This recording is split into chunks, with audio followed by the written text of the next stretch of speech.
ಬ್ರಹ್ಮ ಬಾಬಾರವರ ಜೀವನದ ಪ್ರೇರಕ ಪ್ರಸಂಗ ಭಾಗ 1. ಬ್ರಹ್ಮ ಬಾಬಾರವರ ಲೌಕಿಕ ಹೆಸರು ದಾದಾ ಲೇಖರಾಜ್. ಇವರ ಜನ್ಮ ಸಿಂಧ್ ಪ್ರಾಂತ್ಯದಲ್ಲಿ ಕ್ರಿಸ್ತಶಕ 1876ರಲ್ಲಿ ಆಯಿತು. ಇವರ ತಂದೆ ಶಾಲೆಯ ಮುಖ್ಯೋಪಾಧ್ಯಾಯರಾಗಿದ್ದರು.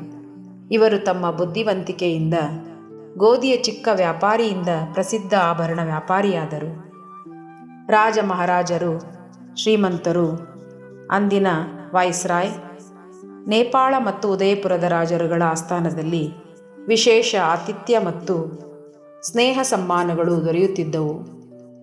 ಈ ವಿಷಯದ ಬಗ್ಗೆ ಬ್ರಹ್ಮ ಬಾಬಾರವರ ಲೌಕಿಕ ಸೊಸೆ ಮೃಜೀಂದ್ರ ದಾದಿ ಬ್ರಹ್ಮಕುಮಾರೀಸ್ನ ಮಹಾರಾಷ್ಟ್ರ ಝೋನ್ನ ಸಂಚಾಲಕರಾಗಿದ್ದರು.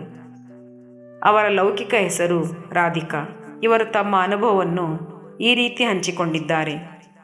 ರಾಜ ಮಹಾರಾಜರುಗಳ ಆಸ್ಥಾನಕ್ಕೆ ಬ್ರಹ್ಮ ಬಾಬಾರವರು ನೇರವಾಗಿ ಹೋಗುತ್ತಿದ್ದರು. ಇದಕ್ಕೆ ರಾಜರುಗಳ ಆಜ್ಞೆ ಅಥವಾ ರಾಜರುಗಳ ಕಾರ್ಯದರ್ಶಿಯ ಅನುಮತಿ ಬೇಕಾಗಿರಲಿಲ್ಲ.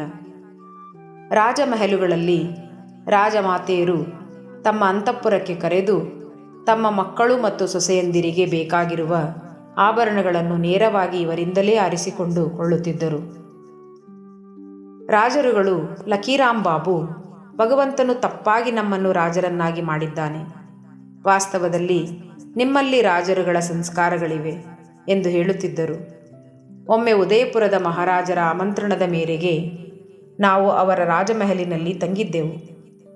ರಾಜರ ಆಸ್ಥಾನದಲ್ಲಿ ಬಾಬಾರವರು ಗ್ಯಾಲರಿಯಲ್ಲಿ ಕುಳಿತಿದ್ದರು. ನಾವೆಲ್ಲರೂ ಶ್ರೀನಾಥ್ ದ್ವಾರಿಕಾ ಮಂದಿರಕ್ಕೆ ಹೋಗಲು ಬಯಸಿದ್ದರಿಂದ ಆಸ್ಥಾನಕ್ಕೆ ಹೋಗಿರಲಿಲ್ಲ.